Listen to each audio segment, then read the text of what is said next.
हुए हैं, अवतार लिए हुए हैं और सर्वप्रथम लीला प्रारंभ करते हैं।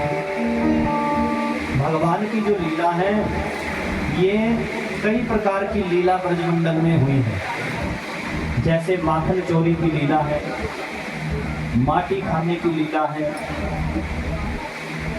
भक्ति की लीला है, ज्ञान की लीला है, विरह की लीला है, प्रेम की लीला है, आस्था की लीला है, विश्वास की लीला है, मोक्ष की लीला है, नाग लीला है। बहुत सी लीला की है भगवान ने। माखन चोरी की लीला करी है। सबसे पहली लीला देखिए भगवान करने जा रहे हैं, जिसे कहा जाता है भक्ति की लीला।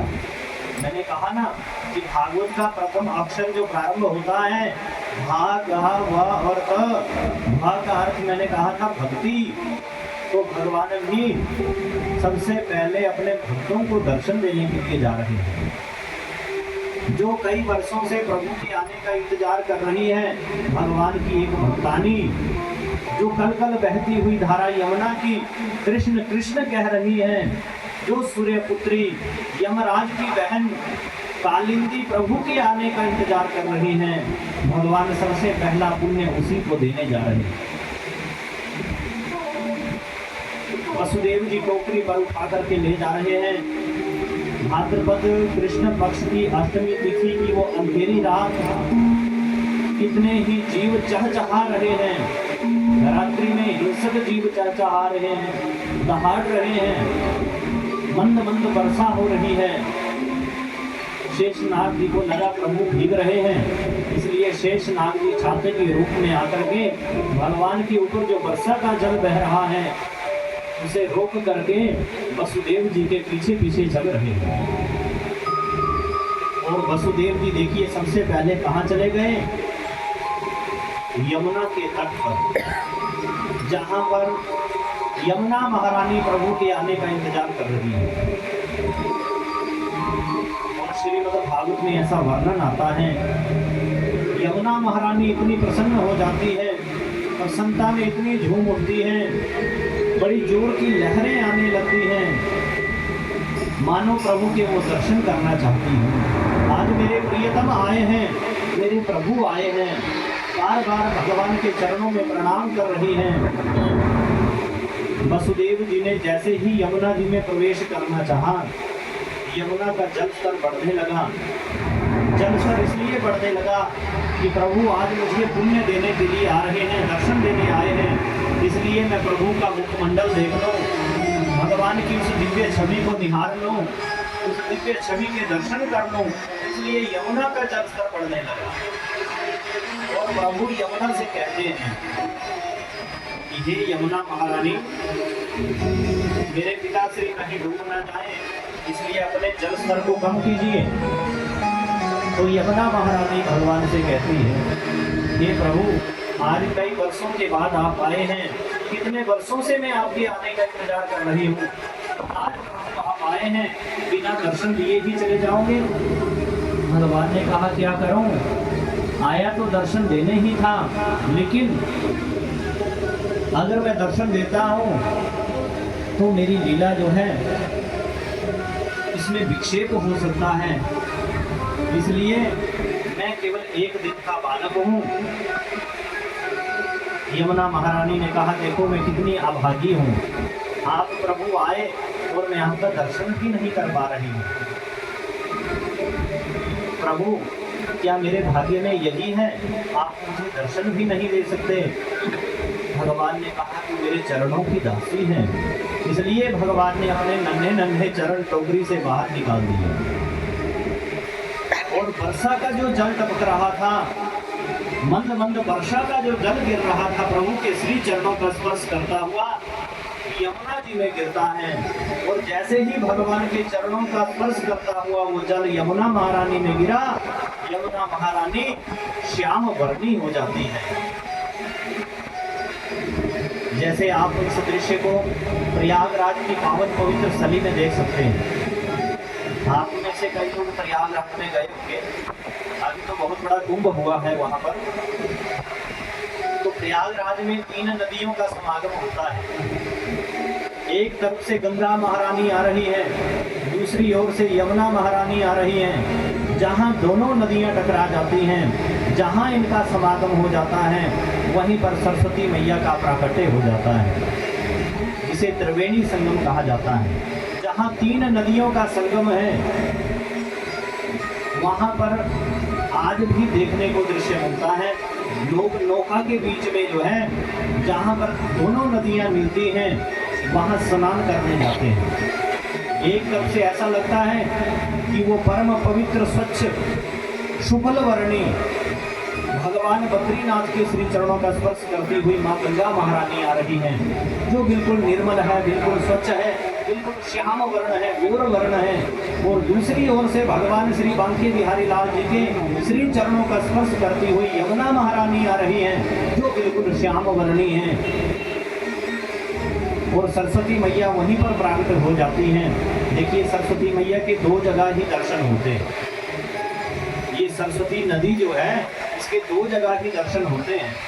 पहला, जब आप माना गांव में जाएंगे बद्रीनाथ में, जहां अंतिम गांव में है माना गांव, वहां पर सरस्वती मैया केवल हमें दिखाई देती है और वहीं से पताल में चली जाती है, वहीं वो लोप हो जाती है। और ऐसा श्रीमद् भारत में वर्णन आता है कि ये सरस्वती का प्राकट्य जो है, पताल में से पुनः त्रिवेणी के संगम में, जहाँ पर गंगा और यमुना का समागम होता है, वहीं सरस्वती मैया जो है प्रकट हो जाती हैं। बोलिए गंगा महारानी की जय, यमुना महारानी की जय, सरस्वती मैया की जय, त्रिवेणी संगम की जय, प्रयागराज की जय।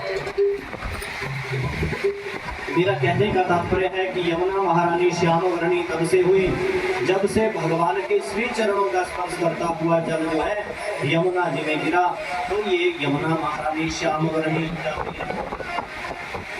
लेकिन भगवान से प्रार्थना करती हैं कि हे प्रभु, आपके चरणों का स्पर्श करना तो बनता ही है। आपने चरण बाहर निकाले हैं, एक तो आपके दर्शन नहीं हुए, मैं आपके चरणों की दासी हूँ, आपके चरण स्पर्श ना करूँ, आपको प्रणाम ना करूँ, फिर तो मैं बहुत अभागी रहूंगी। इसलिए प्रभु, आपके चरणों का स्पर्श करना चाहती हूँ। प्रभु ने कोई उत्तर नहीं दिया। लेकिन भक्त जो होता है, ये बड़ा जिज्ञासु होता है, श्रद्धावान होता है, विश्वास का पात्र होता है। यमुना की एक जोर की लहर आई और प्रभु के श्री चरणों का स्पर्श करती हुई यमुना जी का जो जल स्तर था, ये केवल घुटनों तक रह गया। मार्ग दे दिया यमुना महारानी ने। वसुदेव जी सीधा उस मार्ग से पार चले गए और अब पहुंच गए गोकुल में। गोकुल के मुख्य द्वार पर खड़े हो गए, इधर गए जहाँ यशोदा मैया का जो है भवन था, वहीं पर प्रवेश किए। अब देखिए गोकुल में क्या परिस्थिति है। प्रातः काल हो चुकी थी। प्रातः काल में ही नंद बाबा जो है स्नान करने के लिए यमुना जी में चले गए थे। और यशोदा की 2 भाभी हैं, 2 नंद हैं। एक का नाम है नंदा और दूसरे का नाम है सुनंदा। दोनों ही अपनी भाभी की सेवा करने के लिए आई। लेकिन आज ना जाने उन्हें भी ऐसी निद्रा आ गई है कि वो भी नहीं उठ पाई।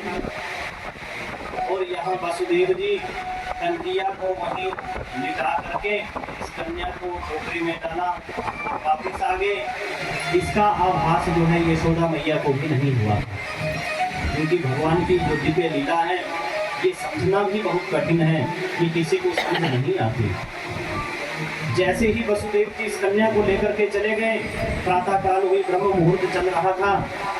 सुनंदा की निद्रा खुल गई और एकदम से यशोदा मैया के भवन में प्रवेश किया। क्या देखा, कोई पीताम्बर ओढ़े आगे गई, धीरे धीरे कदम आगे बढ़ाए, पीताम्बर खींची। मन में शंका है, पता नहीं बालक है या बालिका है। जैसे ही पीताम्बर खींची गई, अरे लल्ला भयो है, यहाँ बालक हुआ है, प्रसन्न हो जाती है। थाली उठा करके सबसे पहली खबर जो है मैं अपने भाई नंद बाबा को सुनाऊंगी। भागती हुई यमुना महारानी के पावन तट पर चली जाती है और वहां जा करके वसुदेव जी स्नान कर रहे थे। कह दिया बधाई हो बधाई हो। नंद बाबा ने पूछा क्या हुआ है? मैं बताऊंगी तभी जब मेरे भाभी के गले में जो 9 लखा हार है वो देना पड़ेगा, क्योंकि भाभी के साथ जो है मजाक भी चल पड़ता है, भाई के साथ भी मजाक चल पड़ता है ननद का। इसलिए जानबूझ करके कह दिया कि मेरी भाभी के गले में जो 9 लखा हार है इसके बदले में वो देना पड़ेगा। नंद बाबा ने कहा दे दिया, पहले मुझे खबर तो सुनाओ क्या हुआ है? अरे लल्ला भयो है, आपके घर में बालक हुआ है, बधाई हो बधाई हो। पूरे ब्रजमंडल में खबर फैल गई कि नंद बाबा और यशोदा मैया के यहाँ पर बालक भयो है।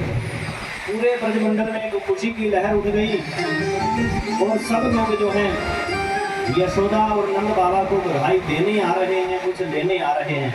आइए इस बधाई में हम भी सम्मिलित हो जाते हैं। आज यहाँ भी पहाड़ू के मुख्य प्रांगण में भगवान का अवतार हुआ है और ये वृंदावन धाम बन चुका है, क्योंकि भागवत में ऐसा वर्णन आता है कि जब 7 दिन तक भगवान की कथा चलती है तो 7 दिन के लिए वो पावन भूमि जो है वृंदावन धाम बन जाती है। बोलिए वृंदावन धाम की जय।